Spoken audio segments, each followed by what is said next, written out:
Kyle Evans, good to see ya.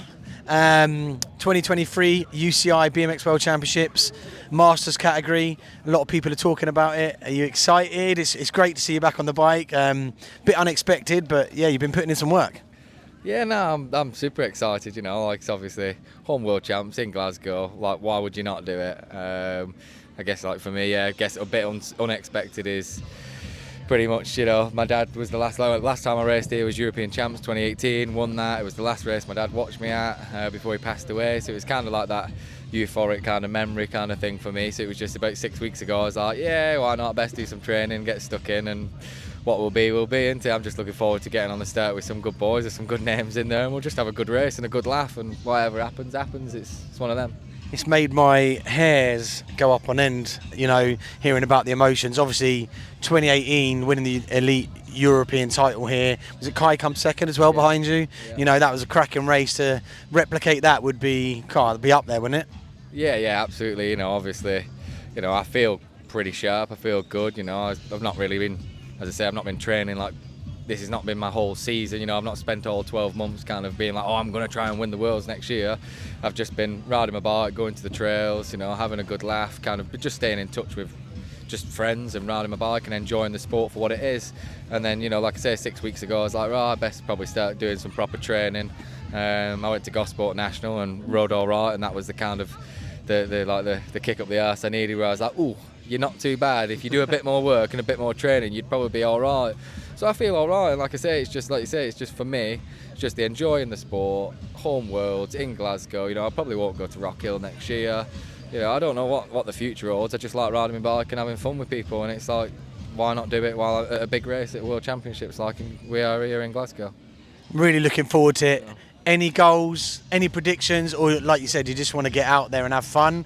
But come on, tell us, give us a prediction, give us it. Oh, I mean, I would never give a prediction. I wouldn't want to do that. I mean, for me, it's more just, as I say, like, if I ride my best, I could win, you know, absolutely. But equally, I'm not delusional. I've not turned up here. I've not done the work. I've not trained as hard as maybe some out there, you know. So I'm not going to disrespect other people and saying like they've put a lot of work in and I've not.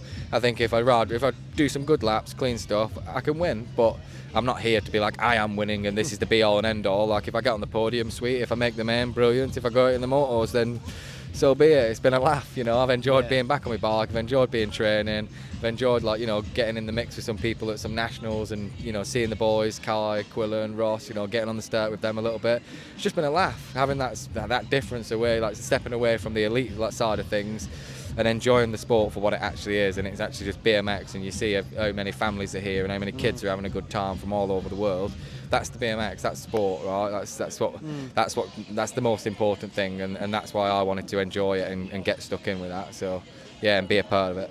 And I think one of the things it's been talked about a lot in the media recently is how professional athletes, not just within BMX racing but other sports, that transition away from being like a professional athlete to normality as such has been a real tough kind of transition for some people.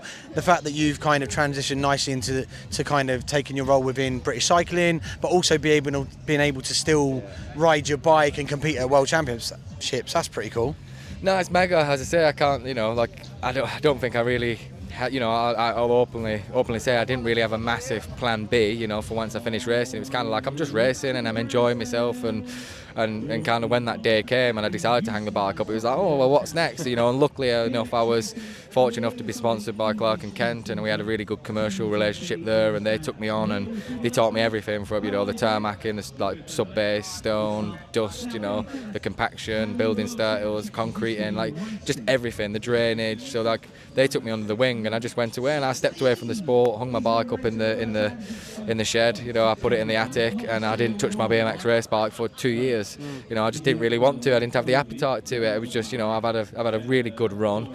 I've put everything I could into it, and I'd achieved what I achieved, and I was quite satisfied. And you know, it was only after 2 years I was a bit like, oh, I'll go to the track just because a couple of lads were going. Callum was going, and and like Tian Quillan Isidore's brother, he would go, and it's like, oh, go on, I'll have a couple of laps with you and just have some fun, and it was mega. So yeah, and then I got the opportunity to be at British Cycling, redeveloping that junior pathway, and like, you know, trying to filter through from what Dylan does in the NSR, RSR space. Then I'm the junior academy, feeding into the academy and the podium. So yeah, it's been really exciting, and we've got some really good kids coming through. I think people from the UK now are really opening their eyes to seeing the amount of talent and depth we've got and how fast these kids are coming through. So I think the future is very, very bright for GB BMX. So just touching on that, so just explain for the fans out there that don't understand, how does your role sit in the bigger picture, and then expanding on from that, can you tell us about some of the riders that you got in the team and ones to watch for this weekend? Yeah, I guess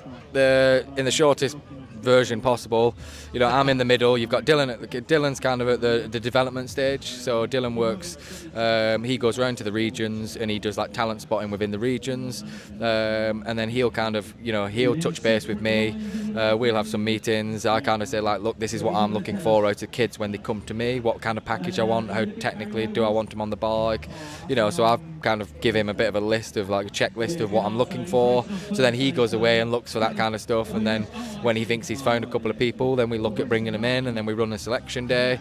And then when they come to me, it's decentralised away from Manchester. Obviously, British Cycling headquarters is in Manchester.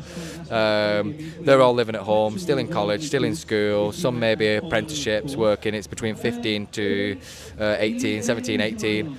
And then basically my job is to obviously just create really good, well-packaged human beings, you know, make sure that they're organised, they're on time, they can speak to people, they can communicate very well. Obviously the dedication, the hard work, the training ethic, we're obviously looking for all that, but then just giving them real good base and foundation for them to stand on their own 2 feet. So when they do turn 17, 18 and they're on that next stage of like, right, I'm going to finish college, and what do I do? Do I go to BMX as a full-time career?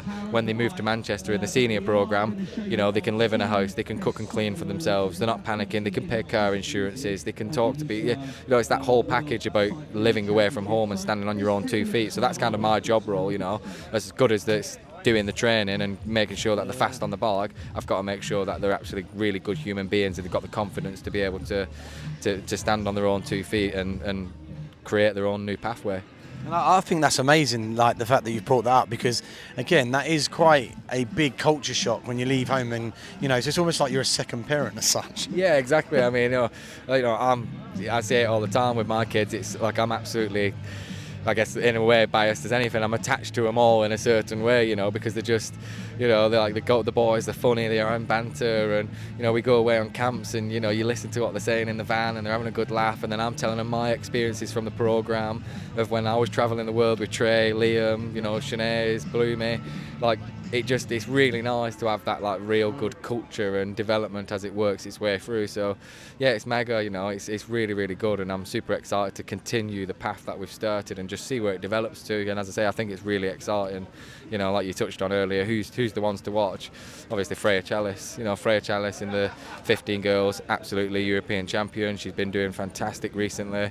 You know, you got Taylor, Ben, Harrison in the 16 boys. You know, they're looking absolutely really, really strong. I'd like to think that they'd be in the finals, fighting for podiums, maybe even a win.